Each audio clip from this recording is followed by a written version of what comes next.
What's up, guys? We're gonna brobeatz, and we'll be showing you guys a new trick you can use to sample your own melodies or even make some. If you guys haven't subbed already, we'll turn post on. As you do so, go thumbs up the lot. Let's hop right into it. So this is the sample from the last video. So if you want to follow along, you can go back to that. I'll link it in the description or in the comment section so you can kind of follow along if you want to. So I'll just play it real quick.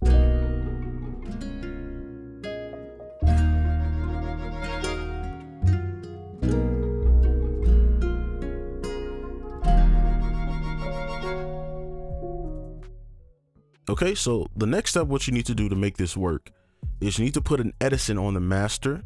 And the reason it's on the master is so that it records everything. And you want to make sure this is on input. So whenever you click, it'll record whatever you like press in, okay? And I'm gonna just leave this blank so it doesn't like record anything.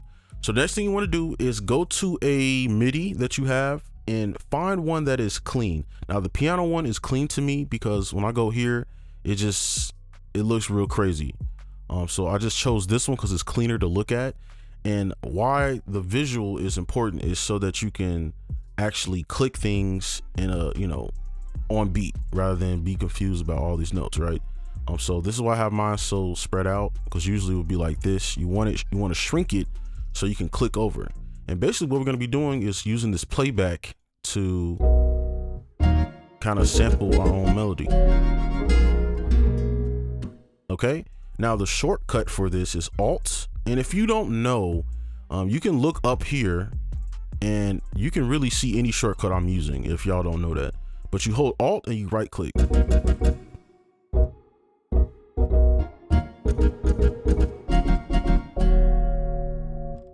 And with this, we'll be able to sample our own melodies, okay? So I'm gonna go ahead and do one, and I'm gonna just make it simple. So really what I do is just turn this on, and then I just count to 4 in my head, like 1, 2, 3, 4, and then I move on to the next one. Now you can edit it, right? It's not like live, right? Like a machine or something like that. You can actually edit it in the program, so you don't have to do that. So I'm gonna just go ahead and click it.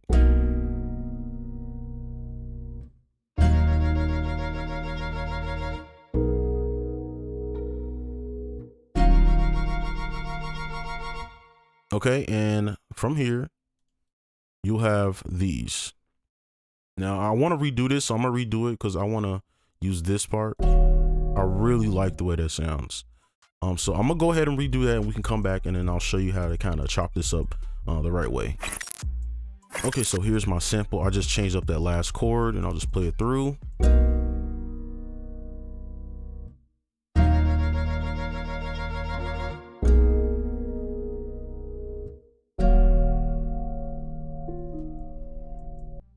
Okay, so what we need to do now is put it in the playlist. So we click this button to just drop it down, and then let's just rename it. Okay, so what I want to do in this section is kind of talk about or just go over some shortcuts that you need to know how to use. So the first one will be the slice tool. So if you hold shift and you click the slice tool, it'll lock to the grid. Now to unlock it to the grid, you hold Alt and shift, and then you can cut these how you want. Okay. All right.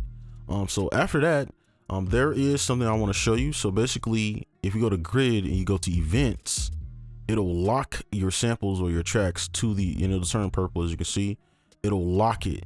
Now, this is important because when you're manipulating these, you need to make sure you can get it back exactly on the part, right?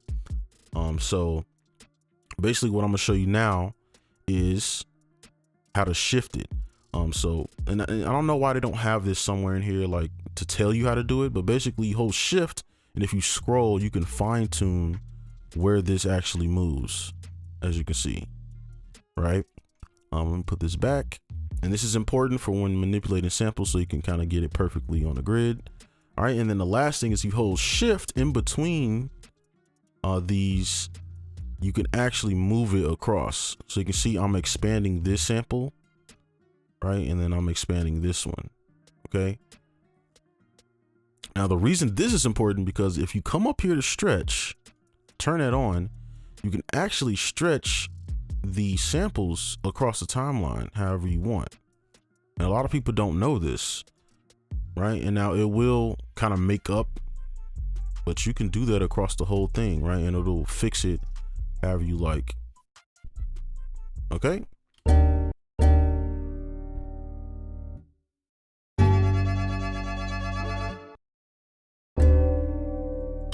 Okay, so that is the hotkey section. So now we can actually manipulate this and make it sound good. All right, so now that we know shortcuts, this should be really easy. So make sure you have events on. All right, now if you're in another DAW, you're just gonna have to do it normally. This is just convenient.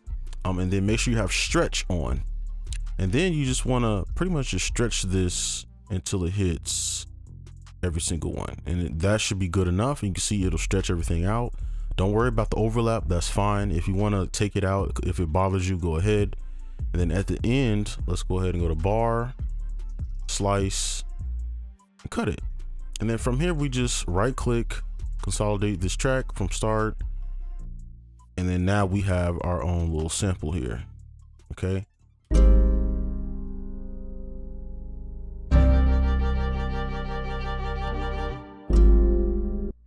And then what we could do is change the BPM. Let's do half of this. So let's do 75, okay? And then now we can put drums over it, do some lo-fi stuff because kind of that vibe. And you could change things up if you need to. Now I'm gonna put this in mixer 1, okay? And I'll just have a little setup here. So I have the RC20, it's just a custom effect. It just kind of, I don't know, I just like the effect. So I'm gonna show you what it sounds like.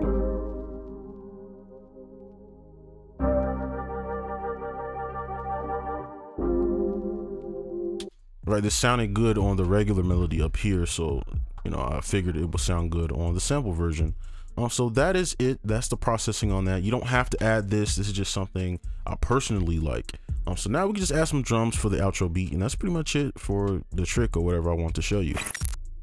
All right, so now we're just gonna go ahead and add the drums, and this is gonna be like a lo-fi type style. And this is just so I can have an outro for the video.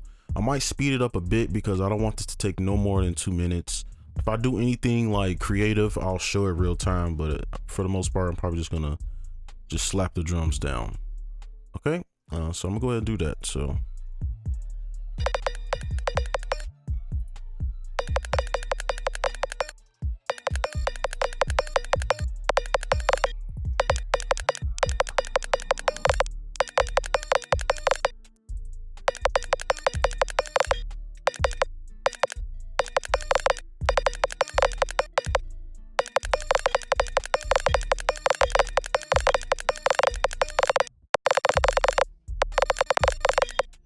All right, so these are the drums. I'm probably sped that up. I'm gonna explain. So basically with the lo-fi stuff, I just went in and offsetted things. Now I might change this up later or post because I don't really like this part, but I'll just play it through once.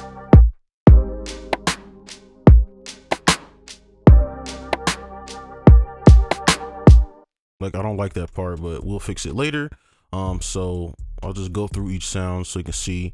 And if you really look, I kind of offsetted some things so they're not exactly on. Okay, I'll just go through and show you. As you can see, these claps aren't exactly on the grid, and that's kind of how lo-fi should be. Okay, same thing, right? Just kind of hold shift and scroll so it's slightly off, right? Kind of give that layered effect, and I just did that with everything else. Okay, that's pretty much it for the drums. That's pretty much it for this video.